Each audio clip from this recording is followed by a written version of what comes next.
Hello aspirants, 21 मार्च की news items देख लेते हैं।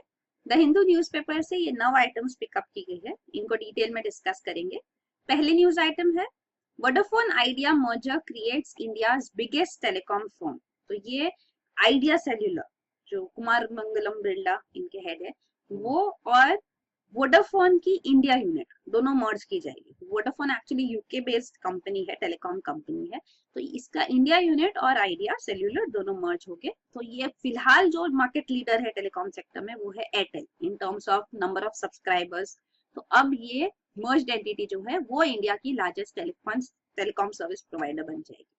तो वही है ये। इवन टेलीकॉम सेक्टर में अभी कंपटीशन काफी ज्यादा बढ़ गया है, रिलायंस जियो आने की वजह से, मुकेश अंबानी का। तो इसके लिए यहाँ पे ये स्टेप्स भी लिए गए। तो ये मर्जर 2018 के एंड तक कंप्लीट होगा और स्टेक्स जो है, तो वोडाफोन का इस मर्जर में मर्ज्ड एंटिटी में 45.1% स्टेक होगा, आइडिया का 26%, बिरलास का, और बाकी का पब्लिक शेयर होल्डिंग में होगा, पब्लिक होल्डिंग होगा। तो वही है। तो रेवेन्यू शेयर इनका बढ़ जाएगा, कस्टमर्स बेस इनका बढ़ जाएगा। तो वही है। और इस मर्जर डील में ये भी प्रोविजन है कि 4 साल में अगर बिरला चाहे तो 9.5% वोडाफोन से एक्वायर कर सकते हैं, ताकि दोनों इक्वल स्टेक होल्डर्स बन जाए इस मर्ज्ड एंटिटी में। और ये मर्ज्ड एंटिटी के बोर्ड के चेयरमैन कुमार मंगलम बिरला रहेंगे। फिर अगला न्यूज आइटम है green not for neutrino project suspended. तो ये इंडिया बेस्ड न्यूट्रिनो ऑब्जर्वेटरी है जो थेनी डिस्ट्रिक्ट तमिलनाडु में एस्टेब्लिश किया जाने वाला है। तो यहाँ पे इस प्रोजेक्ट के लिए एनवायरमेंटल क्लियरेंस मिल चुका है इसको। तो एनवायरमेंटल क्लियरेंस को एक्चुअली सस्पेंड किया गया है, नेशनल ग्रीन ट्रिब्यूनल ने सस्पेंड किया और उनको कहा है कि फिर से वो एनवायरमेंट क्लियरेंस ले। तो क्या रीजन है? क्योंकि ये कैटेगरी बी प्रोजेक्ट बनाया गया था, कैटेगराइज किया गया था by ministry of environment and forest. तो अब ये सामने आता है कि कैटेगरी प्रोजेक्ट बी प्रोजेक्ट नहीं है, कैटेगरी ए प्रोजेक्ट है। तो कैटेगरी बी प्रोजेक्ट के लिए एनवायरमेंट इम्पैक्ट असेसमेंट करना कंपलसरी नहीं है, तो उसके लिए इजी है एनवायरमेंट क्लियरेंस लेना। और अगर कैटेगरी ए प्रोजेक्ट बोला जाएगा तो इसके लिए प्रोविजन है वो सब फुलफिल करने होते, फिर एनवायरमेंट क्लियरेंस मिलता है। तो इसीलिए ये कहा गया है। तो कैटेगरी ए प्रोजेक्ट क्यों है ये? क्योंकि दो चीजें, एक तो ये मध्यकेतन शोला नेशनल पार्क जो है केरला में, इसके काफी पास है, तो इट्स जस्ट 4.9 किलोमीटर अवे। और जो ये तमिलनाडु केरला बॉर्डर है वो 1 किलोमीटर दूर है। तो actually ministry of environment forest का ये नोटिफिकेशन गाइडलाइंस रहे हैं कि कोई भी प्रोजेक्ट अगर 5 किलोमीटर के अंदर है इंटरस्टेट बाउंड्री के, तो वो कैटेगरी ए प्रोजेक्ट माना जाएगा। या तो अगर नोटिफाइड नेशनल पार्क या सेंचुरी के अंदर है तो भी वो कैटेगरी ए प्रोजेक्ट माना जाएगा। तो इस वजह से इसको भी कैटेगरी ए प्रोजेक्ट मानना चाहिए और इसीलिए इसको एनवायरमेंट क्लियरेंस उस बेसिस पे फिर से लेना होगा। इवन नेशनल ग्रीन ट्रिब्यूनल ने कहा है कि आप national board for wild life से भी क्लियरेंस लो। तो अब ये स्टेप्स लिए जाएंगे। ये है रिगार्डिंग एनवायरमेंट इम्पैक्ट असेसमेंट, जो नोटिफिकेशन 2006 में आया है। तो ये कैटेगराइजेशन होता है प्रोजेक्ट ए कैटेगरी या बी कैटेगरी का। फिर ये न्यूट्रिनो ऑब्जर्वेटरी क्या है, आईएनओ, तो ये एनवायरमेंट रिलेटेड भी इंपॉर्टेंट है और साइंस एंड टेक रिलेटेड भी इंपॉर्टेंट न्यूज है। तो इंडिया बेस्ड न्यूट्रिनो ऑब्जर्वेटरी जो है ये अंडरग्राउंड लेबोरेटरी बनाई जाएगी थेनी डिस्ट्रिक्ट तमिलनाडु में। तो ये न्यूट्रिनो डिटेक्ट करने के लिए। तो ये अंडरग्राउंड क्यों होगा? क्योंकि जो न्यूट्रिनो है वो फंडामेंटल पार्टिकल्स है। तो आप standard model of particle physics करोगे तो आपको ये पूरा समझेगा भी कि न्यूट्रिनो स्पेसिफिकली होता क्या है। तो जो 12th जेन का वीडियो उसमें हमने ये डिटेल में, 18th जेन का वीडियो उसमें हमने ये डिटेल में डिस्कस किया है, तो आप वो भी गो थ्रू कर सकते हैं। और ये जो अंडरग्राउंड लेबोरेटरी इसीलिए बनाई जा रही है क्योंकि न्यूट्रिनोज एक्चुअली अबंडेंट होते हैं, मतलब बहुत स्पेस में है। तो मतलब न्यूट्रिनो टर्म भी क्या है, न्यूट्रिनो मतलब न्यूट्रल चार्ज है इनका। तो ये मास काफी कम होता है इनका और ये न्यूट्रल चार्ज होते हैं, तो ये इजीली पास कर जाते हैं इवन ह्यूमंस के थ्रू। तो अगर लेबोरेटरी ऊपर होगी तो ये काफी सारे न्यूट्रिनोज ऑब्जर्व हो गए ऑब्जर्वेटरी में, तो वो बॉम्बार्डिंग हो जाएगा एकदम ज्यादा, तो वो उतना स्टडी नहीं कर पाएगी। इसीलिए अंडरग्राउंड लेबोरेटरी है ताकि न्यूट्रिनोज का स्टडी हो सके। तो न्यूट्रिनो स्टडी करना सिग्निफिकेंट इसलिए भी है क्योंकि इससे समझ में आएगा कि यूनिवर्स का फ्रेमवर्क क्या है। और ये न्यूट्रिनो स्पेस में रहते हैं, ये सब के थ्रू पास हो सकते हैं, रॉक की लेयर से वगैरह भी, तो अंडरग्राउंड तक जा सकते हैं। तो ये न्यूट्रिनोज का इवन फ्लेवर चेंज होता है, तो चेंज ऑफ फ्लेवर्स होता है ये न्यूट्रिनोज का। तो उसको समझने में ये भी समझेगा कि न्यूट्रिनो कहाँ से किस वजह से ये इनिशिएट हुए, तो उनका कंप्लीट अंडरस्टैंडिंग होगा तो काफी सारी चीजों के बारे में पता चल सकता है। मिनरल्स से अगर आ रहे तो डिटेक्शन उनका हो सकता है, अगर कोई न्यूक्लियर प्रोग्राम से आ रहे तो वो डिटेक्ट किया जा सकता है, इवन डेटा कैरिंग के लिए भी ये यूज किया जा सकता है। तो पोटेंशियल काफी ज्यादा है, तो इसीलिए न्यूट्रिनो ऑब्जर्वेटरीज इंपॉर्टेंट है इन साइंस एंड टेक। फिर अगला न्यूज आइटम है Ganga Yamuna termed living persons. ये उत्तराखंड हाईकोर्ट ने ऑर्डर दिया है कि गंगा यमुना लिविंग पर्सन्स है, ये लीगल एंटिटीज है।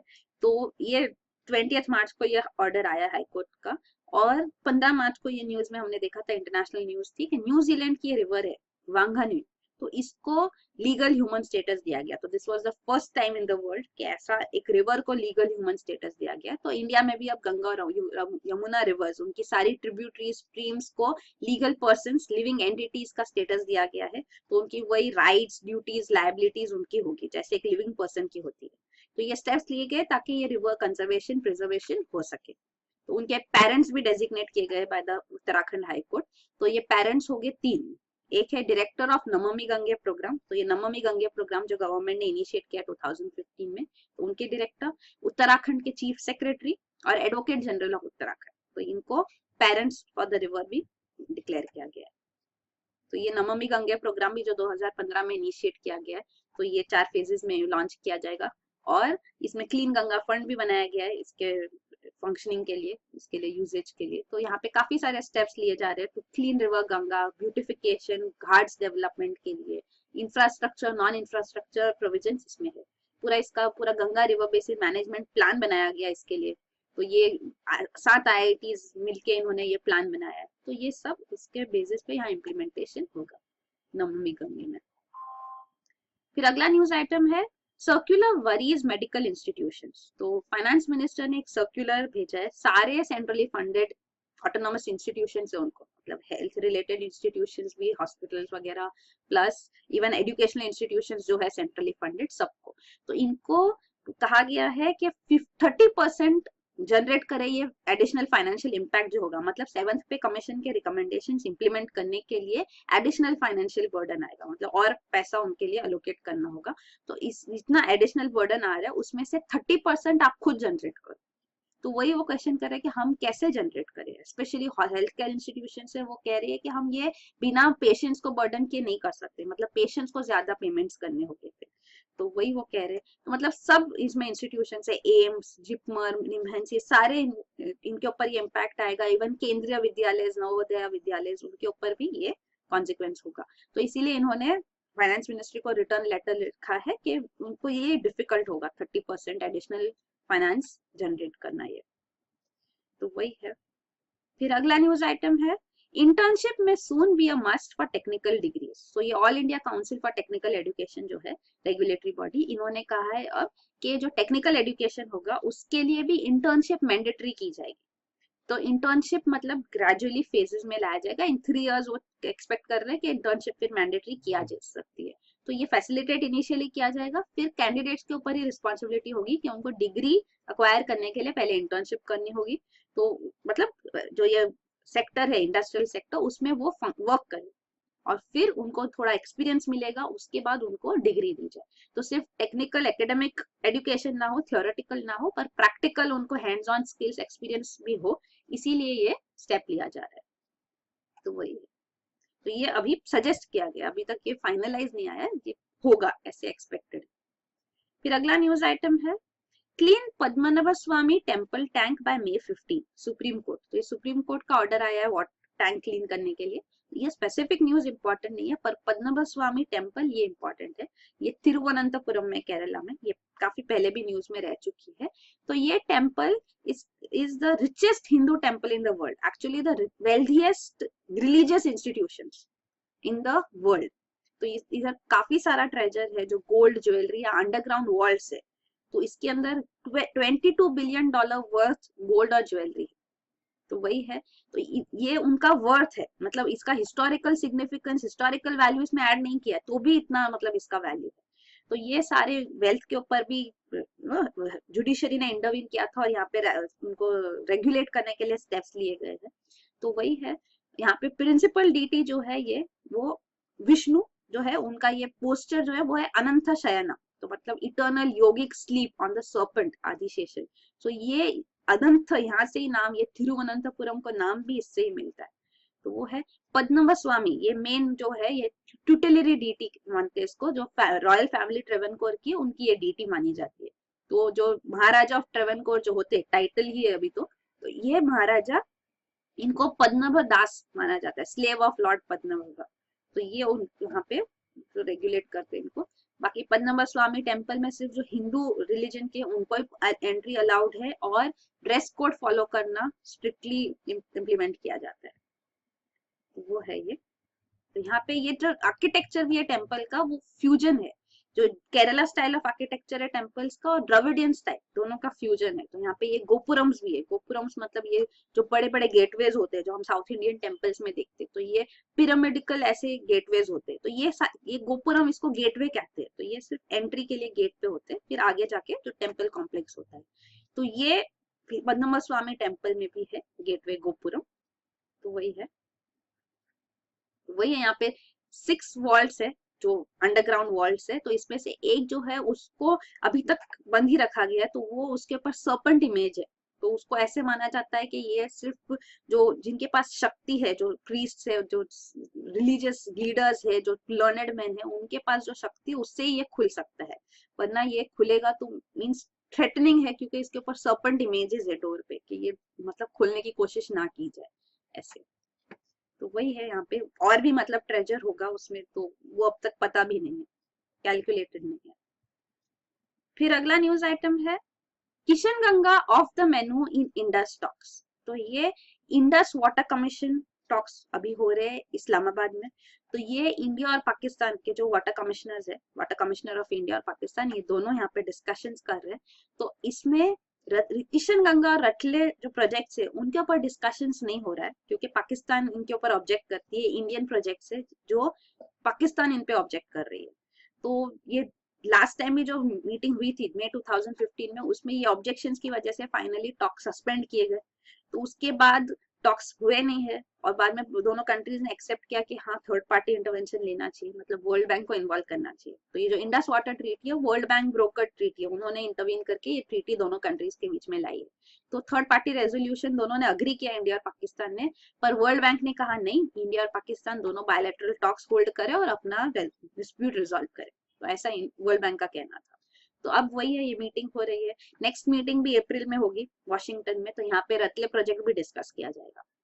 तो ये जो किशनगंगा प्रोजेक्ट है, रतले प्रोजेक्ट है, तो Kishanganga is on Kishanganga river, और किशनगंगा रिवर झेलम रिवर की ट्रिब्यूटरी है, और रतले प्रोजेक्ट चेनाब रिवर पे।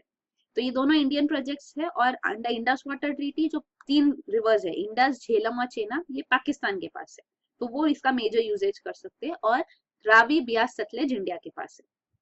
तो मतलब जो पाकिस्तान के रिवर्स है जो उनको अलोकेट की गई, उनपे भी इंडियन प्रोजेक्ट्स हो सकते हैं, पर उनके ऊपर लिमिटेशंस है। तो वही यहाँ पे ऑब्जेक्शंस पाकिस्तान रेज कर रही है इन प्रोजेक्ट्स पे। फिर अगला न्यूज आइटम है Norway is the world's happiest country. तो ये वर्ल्ड हैप्पीनेस रिपोर्ट 2017 अभी रिलीज हुआ है बाय यूनाइटेड नेशंस। तो यूपीएससी में जनरली क्वेश्चंस पूछते हैं रिपोर्ट्स जो है वो कौन सी ऑर्गेनाइजेशन रिपोर्ट लाती है। तो ये यूनाइटेड नेशंस की रिपोर्ट है। तो ये 2012 से हर साल ला रहे। तो ये 5th रिपोर्ट है इनका, एनुअल रिपोर्ट। तो यहाँ पे टॉप मोस्ट कंट्री नॉर्वे है। इंडिया का रैंक काफी लो आता है, तो ये आप देख सकते हैं।